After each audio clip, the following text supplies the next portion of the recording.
പൗരാവകാശങ്ങളും കടമകളും. മൗലിക അവകാശങ്ങൾ.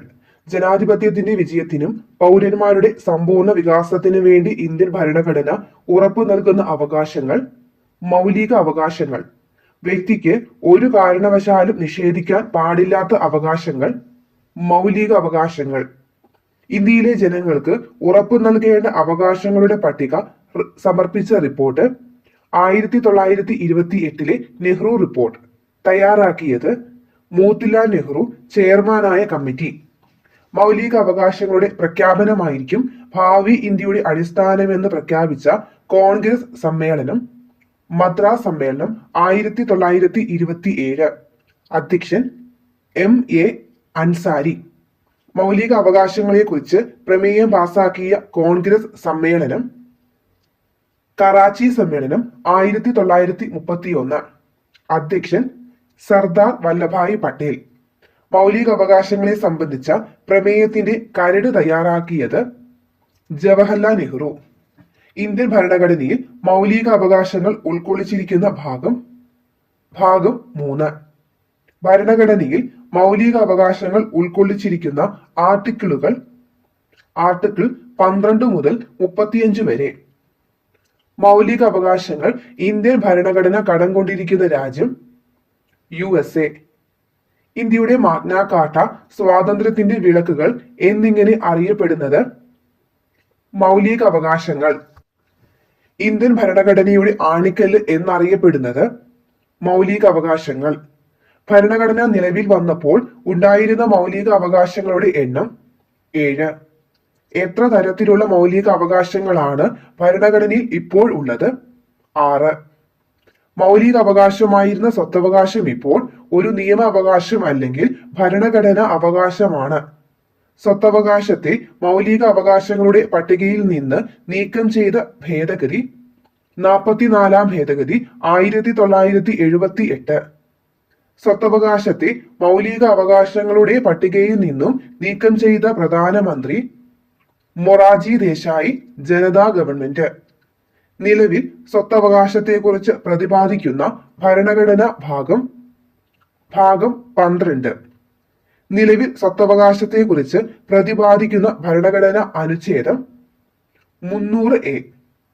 മൗലിക അവകാശങ്ങളുടെ സംരക്ഷകൻ സുപ്രീം കോടതി.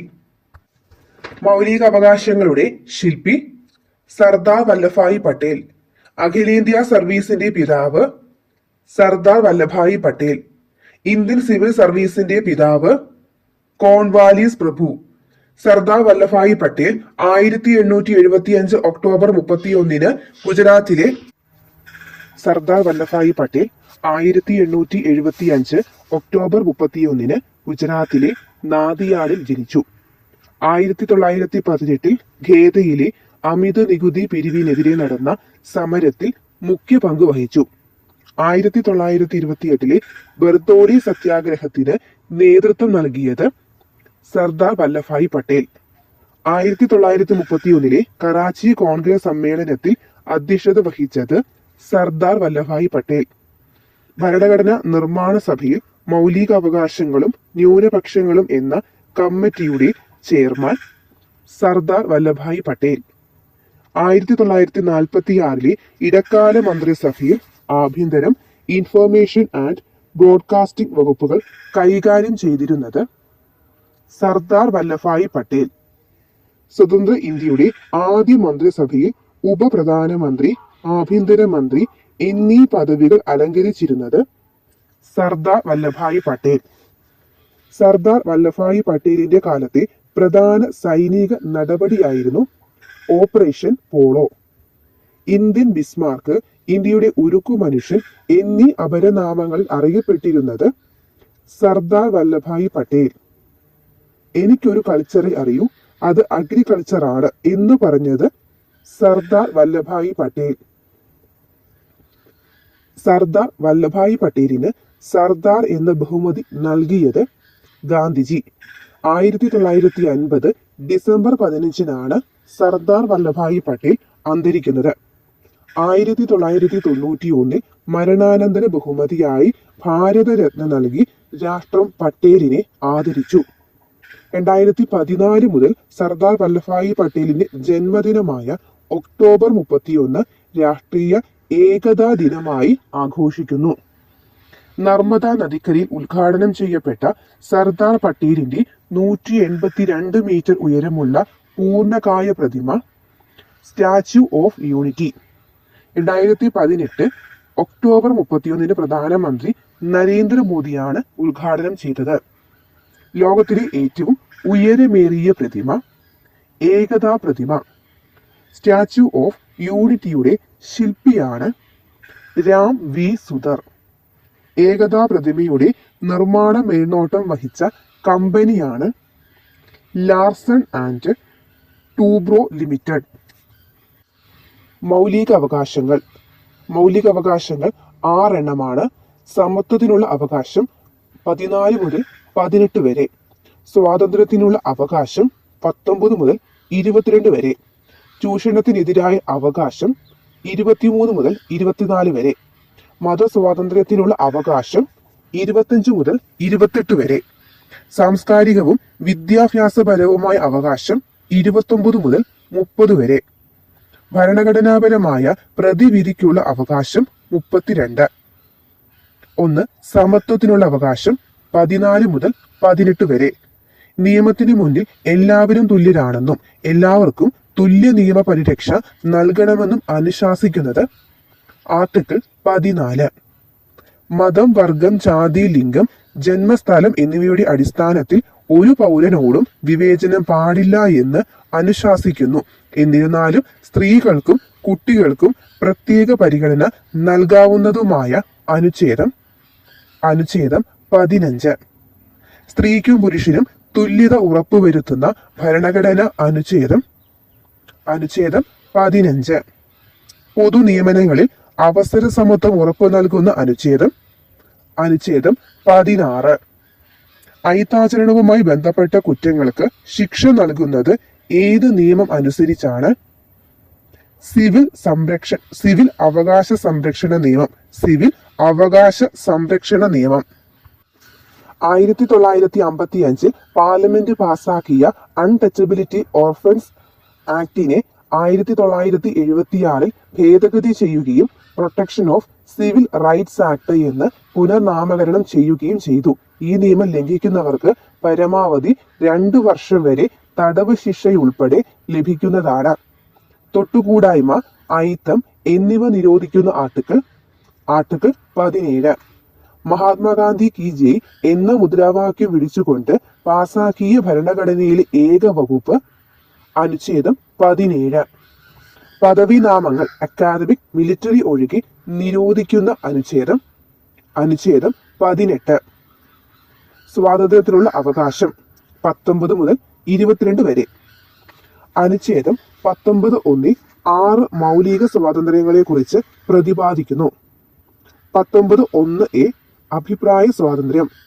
19(1)(b) ആയുധങ്ങളില്ലാതെ സമാധാനപരമായി സമ്മേളിക്കുന്നതിനുള്ള സ്വാതന്ത്ര്യം. 19(1)(c) സംഘടനകൾ രൂപീകരിക്കുന്നതിനുള്ള സ്വാതന്ത്ര്യം. 19(1)(c) സഞ്ചാര സ്വാതന്ത്ര്യം. 19(1)(e) ഇന്ത്യയിൽ എവിടെയും താമസിക്കുന്നതിനുള്ള സ്വാതന്ത്ര്യം. 19(1)(g) മാന്യമായ ഏത് തൊഴിലും ചെയ്യുന്നതിനുള്ള സ്വാതന്ത്ര്യം. മൗലിക സ്വാതന്ത്ര്യങ്ങളിൽ ഉൾപ്പെട്ടിരുന്ന സ്വത്തവകാശം 19(1)(f) 44 ഭേദഗതി വഴി ഒഴിവാക്കി.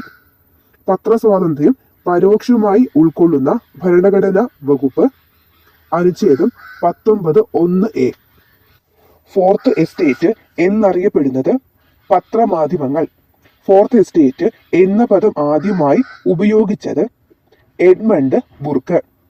അനുച്ഛേദം 20 ഒരു കുറ്റവാളിക്ക് ലഭിക്കുന്ന 3 തരത്തിലുള്ള സംരക്ഷണം പ്രതിപാദിക്കുന്നത് അനുച്ഛേദം 20. ഒരു കുറ്റവാളിക്ക് ലഭിക്കുന്ന 3 തരത്തിലുള്ള സംരക്ഷണങ്ങളാണ്: മുൻകാല പ്രാബല്യത്തോടെ ക്രിമിനൽ നിയമങ്ങൾ പാസാക്കുവാൻ പാടില്ല, ഒരു വ്യക്തിയെ ഒരു കുറ്റത്തിന് 1-ലധികം തവണ ശിക്ഷിക്കാൻ പാടില്ല, ക്രിമിനൽ കേസുകളിൽ ഒരു വ്യക്തിയെ അയാൾക്കെതിരായി തെളിവ് നൽകുന്നതിന് നിർബന്ധിക്കാൻ പാടില്ല, ജീവിക്കുന്നതിനും വ്യക്തി സ്വാതന്ത്ര്യത്തിനുമുള്ള അവകാശം പ്രതിപാദിക്കുന്ന അനുച്ഛേദം 21. മൗലിക അവകാശങ്ങളുടെ അടിത്തറ എന്നറിയപ്പെടുന്നത് 21-ാം അനുച്ഛേദം. പൊതുസ്ഥലങ്ങളിൽ പുക വലിക്കുന്നത് കേരള ഹൈക്കോടതി നിരോധിച്ചത് ഭരണഘടനയുടെ ഏത് അനുച്ഛേദം അനുസരിച്ചാണ്? 21. സ്വകാര്യതയ്ക്കുള്ള അവകാശം ഏത് അവകാശത്തിൽ ഉൾപ്പെടുന്നു? മൗലിക അവകാശം. സ്വകാര്യതയ്ക്കുള്ള അവകാശം മൗലിക അവകാശമാണെന്ന് സുപ്രീം കോടതി പ്രഖ്യാപിച്ചത് ഏത് കേസിലാണ്? KS Puttaswamy case 2017. സ്വകാര്യതയ്ക്കുള്ള അവകാശം ഉൾക്കൊള്ളുന്ന അനുച്ഛേദം 21. ഇന്ത്യയിലെ ഒരു പൗരന് സ്വന്തം ഇഷ്ടപ്രകാരം ജീവിത പങ്കാളിയെ തിരഞ്ഞെടുക്കാനുള്ള അവകാശം നൽകുന്ന അനുച്ഛേദം 21. 6 വയസ്സ് മുതൽ 14 വയസ്സ് വരെയുള്ള കുട്ടികൾക്ക് സൗജന്യ വിദ്യാഭ്യാസം മൗലിക അവകാശമാക്കി മാറ്റിയ ഭരണഘടനാ ഭേദഗതി 86-ാം ഭേദഗതി, 2002 93-ാം ഭേദഗതി ബിൽ. വിദ്യാഭ്യാസം മൗലിക അവകാശമാക്കി മാറ്റിയപ്പോൾ ഭരണഘടനയിൽ കൂട്ടിച്ചേർത്ത അനുച്ഛേദം 21A. ആർട്ടിക്കിൾ 21A ചുവട് പിടിച്ച് പാർലമെന്റ് പാസാക്കിയ നിയമമാണ് വിദ്യാഭ്യാസ അവകാശ നിയമം. വിദ്യാഭ്യാസ അവകാശ നിയമം പാർലമെന്റ് പാസാക്കിയ വർഷം 2009 ഓഗസ്റ്റ് 26. വിദ്യാഭ്യാസ അവകാശ നിയമം നിലവിൽ വന്നത് 2010 ഏപ്രിൽ 1. ഭരണഘടനയിലെ സുവർണ ത്രികോണം എന്ന വിശേഷണമുള്ള അനുച്ഛേദങ്ങൾ അനുച്ഛേദം 14, 19, 21. മൗലിക അവകാശങ്ങളിൽ ഭേദഗതി വരുത്താൻ അധികാരമുള്ളത് പാർലമെന്റിന്. അടിയന്തരാവസ്ഥാ സമയങ്ങളിൽ മൗലിക അവകാശങ്ങൾ റദ്ദു ചെയ്യുന്നതിനുള്ള അധികാരമുള്ളത് രാഷ്ട്രപതിക്ക്. അടിയന്തരാവസ്ഥ പ്രഖ്യാപിച്ച ഉടൻ രാഷ്ട്രപതിയുടെ ഇടപെടലില്ലാതെ തന്നെ സ്വാഭാവികമായി റദ്ദാകുന്ന മൗലിക അവകാശം അനുച്ഛേദം 19. അടിയന്തരാവസ്ഥാ സമയങ്ങളിൽ പോലും റദ്ദു ചെയ്യാൻ കഴിയാത്ത മൗലിക അവകാശങ്ങൾ അനുച്ഛേദം 20, 21. നിയമവിധേയമല്ലാത്ത അറസ്റ്റിനും തടങ്കലിനുമെതിരെ സംരക്ഷണം നൽകുന്ന അനുച്ഛേദം 22. ഒരാളെ അറസ്റ്റ് ചെയ്താൽ 24 മണിക്കൂറിനുള്ളിൽ മജിസ്ട്രേറ്റിനു മുന്നിൽ ഹാജരാക്കണമെന്ന് അനുശാസിക്കുന്ന ഭരണഘടനാ വകുപ്പ് അനുച്ഛേദം 22. കരുതൽ തടങ്കലിനെ കുറിച്ച് പ്രതിപാദിക്കുന്ന ഭരണഘടനാ വകുപ്പ് അനുച്ഛേദം 22. കരുതൽ തടങ്കലിലാക്കിയ ഒരു വ്യക്തിയെ വിചാരണ കൂടാതെ എത്ര കാലം വരെ തടവിൽ വയ്ക്കാൻ കഴിയും? 3 മാസം. ഇന്ത്യയിൽ കരുതൽ തടങ്കൽ നിയമപ്രകാരം അറസ്റ്റിലായ ആദ്യ വ്യക്തി AK ഗോപാലൻ. ചൂഷണത്തിനെതിരായ അവകാശം 23 മുതൽ 24 വരെ. മനുഷ്യക്കടത്ത്, അടിമത്തം, നിർബന്ധിച്ച് തൊഴിലെടുപ്പിക്കൽ എന്നിവ നിരോധിക്കുന്ന അനുച്ഛേദം 23. ബാലവേല നിരോധിക്കുന്ന അനുച്ഛേദം 24. ബാലവേല ഉപയോഗിച്ചിട്ടില്ലാത്ത ഉൽപ്പന്നങ്ങൾക്ക് നൽകുന്ന ഗുണമേന്മാ മുദ്ര റഗ്മാർക്ക്. റഗ്മാർക്ക് എന്ന ആശയത്തിന്റെ ഉപജ്ഞാതാവ് കൈലാഷ് സത്യാർത്ഥി. റഗ്മാർക്ക് ഇപ്പോൾ അറിയപ്പെടുന്ന പേര് ഗുഡ് വീവ്. 2014 മലാലയോടൊപ്പം സമാധാനത്തിനുള്ള നോബൽ സമ്മാനം ലഭിച്ച ഇന്ത്യക്കാരൻ കൈലാഷ് സത്യാർത്ഥി. ബാലവേലയ്ക്കെതിരെ പ്രവർത്തിക്കുന്ന കൈലാഷ് സത്യാർത്ഥിയുടെ സംഘടന ബച്ചപ്പൻ ബച്ചാവോ ആന്തോളൻ. കുട്ടികൾക്കെതിരായ ലൈംഗിക കുറ്റകൃത്യങ്ങൾക്കും ബാലവേലയ്ക്കുമെതിരെ പെട്ടെന്ന് തന്നെ നിയമ നടപടികൾ കൈക്കൊള്ളുന്നതിന് വേണ്ടി 2017 സെപ്റ്റംബർ 11 മുതൽ ഒക്ടോബർ 16 വരെ കന്യാകുമാരി മുതൽ കാശ്മീർ വരെ ഇന്ത്യ മുഴുവൻ റോഡ് മാർഗം ഭാരതയാത്ര നടത്തിയത് കൈലാഷ് സത്യാർത്ഥി. കൈലാഷ് സത്യാർത്ഥി ചിൽഡ്രൻസ് ഫൗണ്ടേഷൻ എന്ന സംഘടനയാണ് ഭാരതയാത്ര നടത്തിയത്. ബാലവേല, ലോക ബാലവേല വിരുദ്ധ ദിനം June 12. Commission for protection of child rights act പാസാക്കിയത് 2005.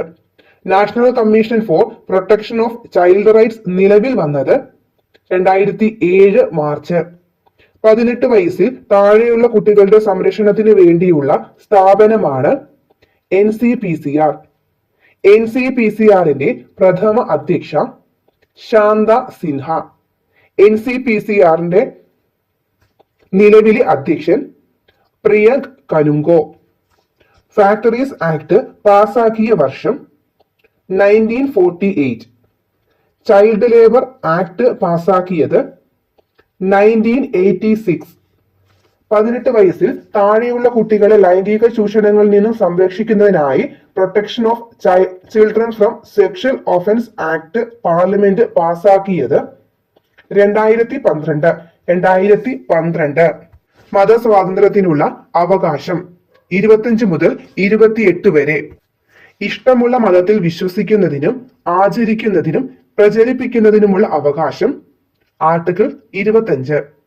മതവിഭാഗങ്ങൾക്ക് മതജീവകാരുണ്യ സ്ഥാപനങ്ങൾ സ്ഥാപിക്കുന്നതിനും നോക്കി നടത്തുന്നതിനുമുള്ള അവകാശം ആർട്ടിക്കിൾ 26. ഏതെങ്കിലും പ്രത്യേക മതത്തിന്റെ പ്രോത്സാഹനത്തിനു വേണ്ടി നികുതികൾ കൊടുക്കാൻ നിർബന്ധിക്കുന്നതിനെതിരായ അവകാശം ആർട്ടിക്കിൾ 27. ഗവൺമെന്റ് നടത്തുന്നതോ ഗവൺമെന്റിന്റെ സഹായം സ്വീകരിക്കുന്നതോ ആയ വിദ്യാഭ്യാസ സ്ഥാപനങ്ങളിൽ മതബോധനം നടത്താനോ മതാചാരങ്ങൾ നിർബന്ധമാക്കാനോ പാടില്ല എന്ന് അനുശാസിക്കുന്ന ആർട്ടിക്കിൾ 28. സ്റ്റേറ്റിന്റെ സഹായമില്ലാതെ പ്രവർത്തിക്കുന്ന വിദ്യാഭ്യാസ സ്ഥാപനങ്ങളിൽ മതപരമായ പ്രവർത്തനങ്ങൾ അനുവദനീയമാണെങ്കിലും പ്രസ്തുത പ്രവർത്തനങ്ങളിൽ പങ്കെടുക്കാൻ ഒരു വ്യക്തിയെയും നിർബന്ധിക്കാൻ പാടില്ല.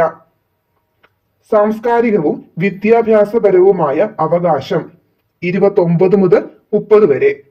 ന്യൂനപക്ഷ വിഭാഗങ്ങൾക്ക് വേണ്ടി ഭരണഘടനയിൽ ഉൾപ്പെടുത്തിയിരിക്കുന്ന മൗലിക അവകാശം സാംസ്കാരികവും വിദ്യാഭ്യാസപരവുമായ അവകാശം. ന്യൂനപക്ഷ വിഭാഗങ്ങളുടെ താൽപര്യങ്ങൾ സംരക്ഷിക്കുന്നത് ആർട്ടിക്കിൾ 29. ന്യൂനപക്ഷങ്ങൾക്ക് ഉറപ്പു നൽകുന്ന അവകാശങ്ങൾ ഭാഷ, ലിപി, സംസ്കാരം എന്നിവയുടെ സംരക്ഷണം. പൂർണ്ണമായും സ്റ്റേറ്റിന്റെ കീഴിലോ സ്റ്റേറ്റിന്റെ ധനസഹായത്തോടു കൂടിയോ നടത്തപ്പെടുന്ന വിദ്യാഭ്യാസ സ്ഥാപനങ്ങളിൽ മതത്തിന്റെയോ വർഗത്തിന്റെയോ ജാതിയുടെയോ ഭാഷയുടെയോ അടിസ്ഥാനത്തിൽ ഒരു ഇന്ത്യൻ പൗരനും അഡ്മിഷൻ നിഷേധിക്കാൻ പാടില്ല. ന്യൂനപക്ഷ വിഭാഗങ്ങൾക്ക് വിദ്യാഭ്യാസ സ്ഥാപനങ്ങൾ ആരംഭിക്കുന്നതിനും നടത്തുന്നതിനുമുള്ള അവകാശം ആർട്ടിക്കിൾ 30. ഇന്ത്യൻ പൗരന്മാർക്ക് മാത്രം ലഭ്യമാകുന്ന മൗലിക അവകാശങ്ങളാണ് അനുച്ഛേദം 15, 16, 19, 29, 30. ഇന്ത്യൻ പൗരന്മാർക്കും വിദേശ പൗരന്മാർക്കും ഒരുപോലെ ലഭ്യമാകുന്ന മൗലിക അവകാശങ്ങൾ അനുച്ഛേദം 14, 20, 21, 21A, 22, 23, 24, 25, 26, 27, 28. ഭരണഘടനാപരമായ പ്രതിവിധിക്കുള്ള അവകാശം. മൗലിക അവകാശങ്ങളിൽ മൗലികമായത് എന്നറിയപ്പെടുന്നത് 32 അനുച്ഛേദം. ഭരണഘടനാപരമായ പ്രതിവിധിക്കുള്ള അവകാശം ആർട്ടിക്കിൾ 32. ഒരു വ്യക്തിക്ക് തന്റെ മൗലിക അവകാശങ്ങൾ ലംഘിക്കപ്പെട്ടാൽ അവ പുനഃസ്ഥാപിക്കുന്നതിന് സുപ്രീം കോടതിയെയോ ഹൈക്കോടതിയെയോ നേരിട്ട് സമീപിക്കാനുള്ള അവകാശം. ഭരണഘടനാപരമായ പരിഹാരം കാണാനുള്ള അവകാശം. ഭരണഘടനയുടെ ഹൃദയം, ആത്മാവ് എന്നിങ്ങനെ അംബേദ്കർ വിശേഷിപ്പിച്ചത് 32 അനുച്ഛേദത്തെ. ഭരണഘടനയുടെ ഹൃദയവും ആത്മാവും എന്ന് താക്കൂദാസ് ഭാർഗവ് വിശേഷിപ്പിച്ചത് ആമുഖത്തെ. റിട്ടുകൾ. മൗലിക അവകാശങ്ങൾ സംരക്ഷിക്കുന്നതിനായി കോടതി പുറപ്പെടുവിക്കുന്ന ഉത്തരവ് റിട്ട്. റിട്ടുകളെ കുറിക്കുന്ന പദങ്ങൾ ഏത് ഭാഷയിൽ നിന്നാണ് എടുത്തിട്ടുള്ളത്? ലാറ്റിൻ. റിട്ട് എന്ന ആശയം ഇന്ത്യ കടമെടുത്തിരിക്കുന്നത് ഏത് രാജ്യത്തിൽ നിന്നാണ്? ബ്രിട്ടൻ. റിട്ട് പുറപ്പെടുവിക്കുന്നതിനുള്ള അവകാശമുള്ള കോടതികൾ സുപ്രീം കോടതിയും ഹൈക്കോടതിയും. ഭരണഘടനയുടെ ഏത് വകുപ്പ് അനുസരിച്ചാണ് സുപ്രീം കോടതി റിട്ട് പുറപ്പെടുവിക്കുന്നത്? 32 അനുച്ഛേദം. ഹൈക്കോടതി റിട്ട് പുറപ്പെടുവിക്കുന്നത് ഏത് അനുച്ഛേദം അനുസരിച്ചാണ്? 226 അനുച്ഛേദം. റിട്ടുകളുടെ എണ്ണം 5. Habeas corpus, mandamus, prohibition, quo warranto, certiorari. Habeas corpus. നിയമവിധേയമല്ലാതെ തടവിൽ വെച്ചിരിക്കുന്ന ഒരാളെ മോചിപ്പിക്കുന്നതിനായി കോടതി പുറപ്പെടുവിക്കുന്ന റിട്ട് ഹേബിയസ് കോർപ്പസ്. വ്യക്തി സ്വാതന്ത്ര്യത്തിന്റെ സംരക്ഷകൻ എന്നറിയപ്പെടുന്ന റിട്ട് ഹേബിയസ് കോർപ്പസ്.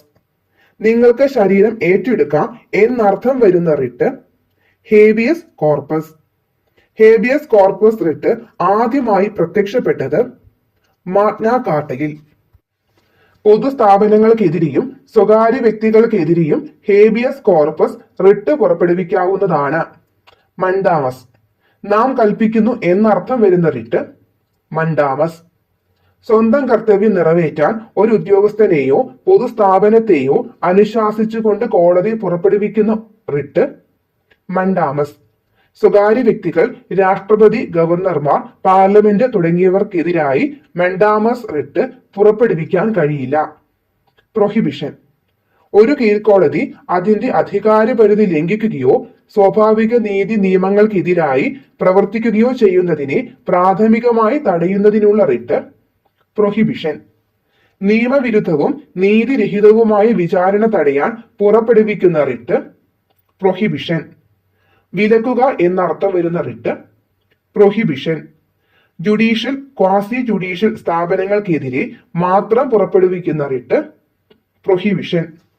കോ വാറന്റോ. ഒരു വ്യക്തി അയാൾക്ക് അർഹമല്ലാത്ത ഉദ്യോഗം വഹിക്കുന്നതിനെ തടയുന്ന റിട്ട് കോ വാറന്റോ. കോ വാറന്റോ എന്ന പദത്തിന്റെ അർത്ഥം എന്തധികാരം. ശ്രീ പത്മനാഭസ്വാമി ക്ഷേത്രവുമായി ബന്ധപ്പെട്ട് സുപ്രീം കോടതി പുറപ്പെടുവിച്ച റിട്ട് കോ വാറന്റോ. സെർഷ്യോററി. ഒരു കേസ് കീഴ്ക്കോടതിയിൽ നിന്നും മേൽക്കോടതിയിലേക്ക് മാറ്റാൻ ഉത്തരവിടുന്ന റിട്ട് സെർഷ്യോററി. സാക്ഷ്യപ്പെടുത്തുക, വിവരം നൽകുക എന്നിങ്ങനെ അർത്ഥം വരുന്ന റിട്ട് സെർഷ്യോററി. സ്വകാര്യ വ്യക്തികൾക്കെതിരെ പുറപ്പെടുവിക്കാൻ കഴിയാത്ത റിട്ടുകൾ മണ്ടാമസ്, സെർഷ്യോററി, പ്രൊഹിബിഷൻ. നിർദ്ദേശക തത്വങ്ങൾ. നിയമനിർമ്മാണത്തിലും നിർവഹണത്തിലും രാഷ്ട്രം പിന്തുടരേണ്ട ചില അടിസ്ഥാന ലക്ഷ്യങ്ങളാണ് നിർദ്ദേശക തത്വങ്ങൾ. രാഷ്ട്രം പിന്തുടരേണ്ട മഹത്തായ ആശയങ്ങളും മാർഗങ്ങളും ലക്ഷ്യങ്ങളും പ്രതിപാദിച്ചിട്ടുള്ളത് നിർദ്ദേശക തത്വങ്ങളിൽ. ഇന്ത്യയെ ഒരു ക്ഷേമ രാഷ്ട്രമാക്കി മാറ്റുകയാണ് നിർദ്ദേശക തത്വങ്ങളുടെ ലക്ഷ്യം. ഗാന്ധിജിയുടെ ക്ഷേമ രാഷ്ട്ര സങ്കല്പങ്ങൾ ഉൾക്കൊള്ളിച്ചിരിക്കുന്ന ഭരണഘടനാ ഭാഗം 4-ാം ഭാഗം എല്ലാ ജനങ്ങളുടെയും ക്ഷേമം ലക്ഷ്യമാക്കി നയങ്ങൾ ആവിഷ്കരിക്കുകയും നടപ്പിലാക്കുകയും ചെയ്യുന്ന രാഷ്ട്രം അറിയപ്പെടുന്നത് ക്ഷേമരാഷ്ട്രം. ക്ഷേമരാഷ്ട്രം ലക്ഷ്യമിട്ട് രാജ്യം ജനങ്ങൾക്ക് ഉറപ്പു നൽകുന്ന ലക്ഷ്യങ്ങൾ ജനങ്ങളുടെ സംരക്ഷണവും സേവനവും, പൊതുവിഭവങ്ങളുടെ വിതരണം, വിദ്യാഭ്യാസം, പൊതുജനാരോഗ്യം. നിർദ്ദേശക തത്വങ്ങൾ ഭരണഘടനയിൽ ഉൾപ്പെടുത്തിയ ആദ്യ രാജ്യം സ്പെയിൻ. നിർദ്ദേശക തത്വങ്ങൾ ഇന്ത്യൻ ഭരണഘടന കടം കൊണ്ടിരിക്കുന്നത് അയർലൻഡിൽ നിന്ന്. നിർദ്ദേശക തത്വങ്ങൾ ഉൾപ്പെടുത്തിയിരിക്കുന്ന ഭരണഘടനാ ഭാഗം 4-ാം ഭാഗം ആർട്ടിക്കിൾ 36 മുതൽ 51 വരെ. മൗലിക അവകാശങ്ങൾ പൂർണ്ണമായ അർത്ഥത്തിൽ സാക്ഷാത്കരിക്കാൻ നടപ്പിലാക്കേണ്ട തത്വങ്ങൾ നിർദ്ദേശക തത്വങ്ങൾ. മാർഗനിർദ്ദേശക തത്വങ്ങളിൽ ഉൾപ്പെടുന്ന ചില ഘടകങ്ങൾ: പാവപ്പെട്ടവർക്ക് സൗജന്യ നിയമസഹായം, സ്ത്രീക്കും പുരുഷനും തുല്യ ജോലിക്ക് തുല്യ വേതനം, പട്ടികജാതി പട്ടികവർഗ വിഭാഗങ്ങളുടെ വിദ്യാഭ്യാസ സാമ്പത്തിക താൽപര്യങ്ങൾ സംരക്ഷിക്കൽ, അന്താരാഷ്ട്ര സമാധാനവും സുരക്ഷിതത്വവും ഉറപ്പുവരുത്തൽ. നിർദ്ദേശക തത്വങ്ങൾ ഭരണഘടനയുടെ ഭാഗമായത് ഏത് കമ്മിറ്റിയുടെ ശുപാർശ അനുസരിച്ചാണ്? സപ്രൂ കമ്മിറ്റി. നിർദ്ദേശക തത്വങ്ങൾ നടപ്പിലാക്കാൻ ഒരു പൗരന് കോടതിയെ സമീപിക്കാൻ കഴിയില്ല. ഗാന്ധിയൻ, സോഷ്യലിസ്റ്റ്, ലിബറൽ എന്നിങ്ങനെ നിർദ്ദേശക തത്വങ്ങളെ തരം തിരിച്ചിരിക്കുന്നു. നിർദ്ദേശക തത്വങ്ങളിൽ ഉൾപ്പെടുത്തിയിരിക്കുന്ന ഗാന്ധിജിയുടെ ആശയങ്ങൾ: ഗ്രാമപഞ്ചായത്ത് സംഘടിപ്പിക്കൽ, കുടിൽ വ്യവസായം പ്രോത്സാഹിപ്പിക്കൽ, ലഹരി വസ്തുക്കളുടെ നിരോധനം. നിർദ്ദേശക തത്വങ്ങൾ ന്യായവാദത്തിന് അർഹമല്ല എന്ന് അനുശാസിക്കുന്ന ആർട്ടിക്കിൾ 37. സ്ത്രീക്കും പുരുഷനും തുല്യ ജോലിക്ക് തുല്യ വേതനം നൽകണമെന്ന് അനുശാസിക്കുന്ന അനുച്ഛേദം 39D. തുല്യനീതിയും പാവപ്പെട്ടവർക്ക് സൗജന്യ നിയമസഹായവും നൽകണമെന്ന് അനുശാസിക്കുന്ന ആർട്ടിക്കിൾ 39A. ഗ്രാമപഞ്ചായത്തുകളുടെ രൂപീകരണത്തെക്കുറിച്ച് പ്രതിപാദിക്കുന്ന ആർട്ടിക്കിൾ 40. ജോലി ചെയ്യുന്നതിനുള്ള അവകാശത്തെക്കുറിച്ച് പ്രതിപാദിക്കുന്ന ആർട്ടിക്കിൾ ആർട്ടിക്കിൾ 41. തൊഴിലാളികൾക്ക് ജീവിക്കാൻ ആവശ്യമായ കൂലി ഉറപ്പുവരുത്തണമെന്ന് അനുശാസിക്കുന്ന ആർട്ടിക്കിൾ 43. വ്യവസായശാലകളുടെ നടത്തിപ്പിൽ തൊഴിലാളികളുടെ പങ്കാളിത്തം ഉറപ്പുവരുത്തുന്ന ആർട്ടിക്കിൾ 43A. സഹകരണ സംഘങ്ങളുടെ ഉന്നമനം ലക്ഷ്യം വെച്ചുള്ള ആർട്ടിക്കിൾ 43B. ഏകീകൃത സിവിൽ കോഡ് നടപ്പിലാക്കണമെന്ന് അനുശാസിക്കുന്ന ആർട്ടിക്കിൾ 44. ഏകീകൃത സിവിൽ കോഡ് നിലവിലുള്ള ഏക ഇന്ത്യൻ സംസ്ഥാനം ഗോവ. 6 വയസ്സിന് താഴെയുള്ള കുട്ടികൾക്ക് സംരക്ഷണവും വിദ്യാഭ്യാസവും നൽകണമെന്ന് അനുശാസിക്കുന്ന ആർട്ടിക്കിൾ 45. കേരളത്തിൽ 2015 ബാറുകൾ പൂട്ടുന്നതിനെടുത്ത സർക്കാർ തീരുമാനം ഭരണഘടനയിലെ ഏത് പ്രൊവിഷന്റെ നടപ്പിലാക്കലായി കരുതാവുന്നതാണ്? സ്റ്റേറ്റിന്റെ മാർഗനിർദ്ദേശക തത്വങ്ങൾ. മദ്യനിരോധനം നടപ്പിലാക്കണമെന്ന് അനുശാസിക്കുന്ന ആർട്ടിക്കിൾ 47. സംസ്ഥാന രൂപീകരണം മുതൽക്ക് സമ്പൂർണ്ണ മദ്യനിരോധനം ഏർപ്പെടുത്തിയ സംസ്ഥാനം ഗുജറാത്ത്. ഗോവധ നിരോധനം, കൃഷി, മൃഗസംരക്ഷണം എന്നിവയെക്കുറിച്ച് പ്രതിപാദിക്കുന്ന ആർട്ടിക്കിൾ 48. ഗോവധ നിരോധനത്തെക്കുറിച്ച് പ്രതിപാദിക്കുന്ന ഭരണഘടനാ ഭാഗം 4. ഗോവധ നിരോധന നിയമം നടപ്പിലാക്കിയ ആദ്യ ഇന്ത്യൻ സംസ്ഥാനമാണ് ഗുജറാത്ത്. പരിസ്ഥിതി സംരക്ഷണം, വനം, വന്യജീവി സംരക്ഷണം എന്നിവ പരാമർശിക്കുന്ന ആർട്ടിക്കിൾ 48A. ദേശീയ പ്രാധാന്യമുള്ള സ്മാരകങ്ങൾ, സ്ഥലങ്ങൾ, വസ്തുക്കൾ എന്നിവയുടെ സംരക്ഷണം ആർട്ടിക്കിൾ 49. നീതിന്യായ വിഭാഗത്തെ കാര്യനിർവഹണ വിഭാഗത്തിൽ നിന്ന് വേർതിരിക്കണമെന്ന് അനുശാസിക്കുന്നത് ആർട്ടിക്കിൾ 50. അന്താരാഷ്ട്ര സമാധാനം പ്രോത്സാഹിപ്പിക്കാൻ അനുശാസിക്കുന്നത് article 51. Novel features of the Indian constitution എന്ന് നിർദ്ദേശക തത്വത്തിനെ വിശേഷിപ്പിച്ചത് BR Ambedkar. A cheque on a bank payable at the convenience of the bank എന്ന് നിർദ്ദേശക തത്വത്തെ വിശേഷിപ്പിച്ചത് KT Shah. A manifesto of aims and aspirations എന്ന് നിർദ്ദേശക തത്വത്തിനെ വിശേഷിപ്പിച്ചത് KC Wheare. A veritable dustbin of sentiments എന്ന് നിർദ്ദേശക തത്വത്തെ വിശേഷിപ്പിച്ചത് TT കൃഷ്ണമാചാരി. നിർദ്ദേശക തത്വങ്ങളെയും മൗലിക അവകാശങ്ങളെയും ഭരണഘടനയുടെ മനസാക്ഷി എന്ന് വിശേഷിപ്പിച്ചത് ഗ്രാൻവില്ലെ ഓസ്റ്റിൻ. വോട്ടവകാശം. വോട്ട് ചെയ്ത് പ്രതിനിധികളെ തിരഞ്ഞെടുക്കുന്നതിനുള്ള അവകാശം വോട്ടവകാശം. പ്രതിനിധികളെ തിരഞ്ഞെടുക്കുന്നവർ സമ്മതിദായകർ എന്നറിയപ്പെടുന്നു. 18 വയസ്സായ എല്ലാവർക്കും ഇന്ത്യയിൽ വോട്ടവകാശത്തിന് അർഹതയുണ്ട്. ജാതി, മത, വർഗ, ഭാഷ, ലിംഗ, പ്രദേശ വ്യത്യാസങ്ങളില്ലാതെ പ്രായപൂർത്തിയായ എല്ലാവർക്കും തിരഞ്ഞെടുപ്പിൽ വോട്ട് ചെയ്യാനുള്ള അവകാശമുണ്ട്. ഇതാണ് സാർവത്രിക പ്രായപൂർത്തി വോട്ടവകാശം. 1950 ജനുവരി 26 ഭരണഘടന നിലവിൽ വന്നതു മുതൽ സാർവത്രിക പ്രായപൂർത്തി വോട്ടവകാശം നിലവിൽ വന്നു. സാർവത്രിക പ്രായപൂർത്തി വോട്ടവകാശത്തെ പറ്റി പരാമർശിക്കുന്ന അനുച്ഛേദം 326. 1989 വരെ വോട്ടവകാശത്തിനുള്ള പ്രായം 21 വയസ്സ്. 1989 61 ഭരണഘടനാ ഭേദഗതി വോട്ടിംഗ് പ്രായം 21 വയസ്സിൽ നിന്നും 18 കുറച്ചു. എങ്ങനെയാണ് ഒരാളെ സമ്മതിദായക രജിസ്റ്ററിൽ ഉൾപ്പെടുത്തുവാൻ കഴിയുക? നിർദ്ദിഷ്ട ഫോറം 6 അപേക്ഷ നൽകണം. ജനുവരി 1 18 വയസ്സ് പൂർത്തിയാകണം. സമ്മതിദാന പ്രദേശത്ത് 6 മാസ കാലയളവിൽ താമസക്കാരനാവണം. തിരഞ്ഞെടുപ്പിൽ മത്സരിക്കാനും ജനപ്രതിനിധിയാകാനും എല്ലാ പൗരന്മാർക്കും അവകാശമുണ്ട്. ജനപ്രാതിനിധ്യ നിയമം അനുസരിച്ച് വോട്ടർ പട്ടികയിൽ പേര് രജിസ്റ്റർ ചെയ്തിട്ടുള്ള ഏതൊരു ഇന്ത്യൻ പൗരനും മറ്റ് അയോഗ്യതകൾ കൽപ്പിച്ചിട്ടില്ലെങ്കിൽ തിരഞ്ഞെടുപ്പിൽ മത്സരിക്കാം. രാഷ്ട്രപതി തിരഞ്ഞെടുപ്പിനുള്ള പ്രായപരിധി 35 വയസ്സ്. ഉപരാഷ്ട്രപതിയാകാനുള്ള പ്രായപരിധി 35 വയസ്സ്.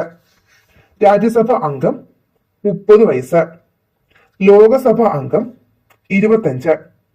സംസ്ഥാന നിയമസഭ അംഗം 25, നഗരസഭ അംഗം 21, പഞ്ചായത്ത് അംഗം 21. സ്ത്രീകളുടെ അവകാശങ്ങൾ.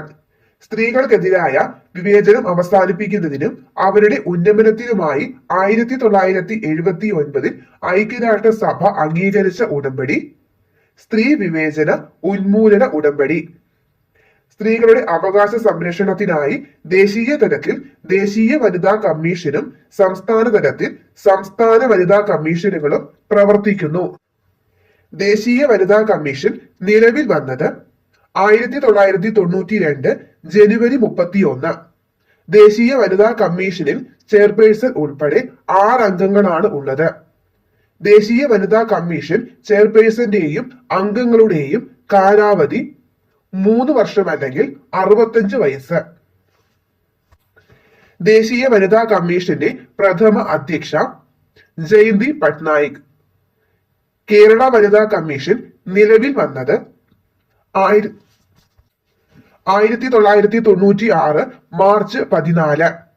സംസ്ഥാന വനിതാ കമ്മീഷൻ അധ്യക്ഷയുടെയും അംഗങ്ങളുടെയും കാലാവധി 5 വർഷം. കേരള സംസ്ഥാന വനിതാ കമ്മീഷന്റെ ആസ്ഥാനം തിരുവനന്തപുരം.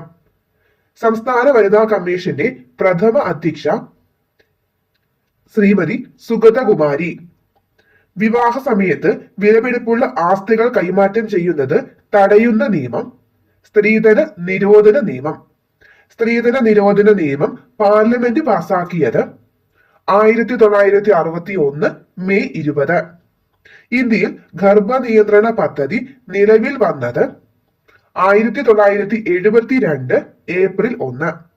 ഗാർഹിക പീഡന നിരോധന നിയമം പാർലമെന്റ് പാസാക്കിയ വർഷം 2005. ഗാർഹിക പീഡന നിരോധന നിയമം നിലവിൽ വന്ന വർഷം 2006 ഒക്ടോബർ 26. ഗാർഹിക പീഡന നിയമത്തിൽ കുട്ടിയായി പരിഗണിച്ചിരിക്കുന്നത് 18 വയസ്സിന് താഴെയുള്ളവരെ. ജോലി സ്ഥലങ്ങളിൽ ലൈംഗിക പീഡനം തടയാനുള്ള നിയമം നിലവിൽ വന്നത് 2013 ഏപ്രിൽ 23. മൗലിക കടമകൾ. ഭരണഘടന നിലവിൽ വന്ന സമയത്ത് മൗലിക കടമകൾ ഭരണഘടനയിൽ ഉൾപ്പെടുത്തിയിരുന്നില്ല. മൗലിക കടമകൾ ഭരണഘടനയിൽ ഉൾപ്പെടുത്തിയ ഭരണഘടനാ ഭേദഗതി 42ാം ഭേദഗതി 1976. ഭരണഘടനയുടെ ഏതു ഭാഗത്താണ് മൗലിക കടമകൾ ഉൾപ്പെടുത്തിയിരിക്കുന്നത്? ഭാഗം 4A. മൗലിക കടമകളെ കുറിച്ച് പ്രതിപാദിക്കുന്ന ഭരണഘടനാ വകുപ്പ് അനുച്ഛേദം 51A. ഏത് കമ്മിറ്റിയുടെ നിർദ്ദേശപ്രകാരമാണ് മൗലിക കടമകൾ ഭരണഘടനയിൽ കൂട്ടിച്ചേർത്തത്? സ്വരൺ സിംഗ് കമ്മിറ്റി. മൗലിക കടമകൾ ഭരണഘടനയിൽ ഉൾപ്പെടുത്തിയ സമയത്തെ പ്രധാനമന്ത്രി ഇന്ദിരാഗാന്ധി. മൗലിക കടമകൾ ഭരണഘടനയിൽ ഉൾപ്പെടുത്തിയ സമയത്തെ പ്രസിഡന്റ് ഫക്രുദ്ദീൻ അലി അഹമ്മദ്. മൗലിക കടമകൾ ഇന്ത്യൻ ഭരണഘടന കടം കൊണ്ടിരിക്കുന്ന രാജ്യം റഷ്യ. 42ാമത്തെ ഭരണഘടനാ ഭേദഗതിയിലൂടെ 1976 എത്ര മൗലിക കടമകളാണ് ഭരണഘടനയിൽ ഉൾപ്പെടുത്തിയത്? 10 മൗലിക കടമകൾ. എത്ര മൗലിക കടമകളാണ് ഭരണഘടനയിൽ ഇപ്പോൾ ഉള്ളത്? 11 മൗലിക കടമകൾ. 11ാമത് മൗലിക കടമ ഭരണഘടനയിൽ കൂട്ടിച്ചേർത്ത ഭേദഗതി 86ാം ഭേദഗതി 2002. 6 വയസ്സ് മുതൽ 14 വയസ്സ് വരെയുള്ള കുട്ടികൾക്ക് വിദ്യാഭ്യാസത്തിനുള്ള സാഹചര്യം ഒരുക്കേണ്ടത് രക്ഷിതാക്കളുടെ മൗലിക കടമയായി കൂട്ടിച്ചേർത്തു. നിർദ്ദേശക തത്വങ്ങളെ പോലെ തന്നെ മൗലിക കടമകളും കോടതിയിലൂടെ സ്ഥാപിച്ചെടുക്കാൻ കഴിയില്ല.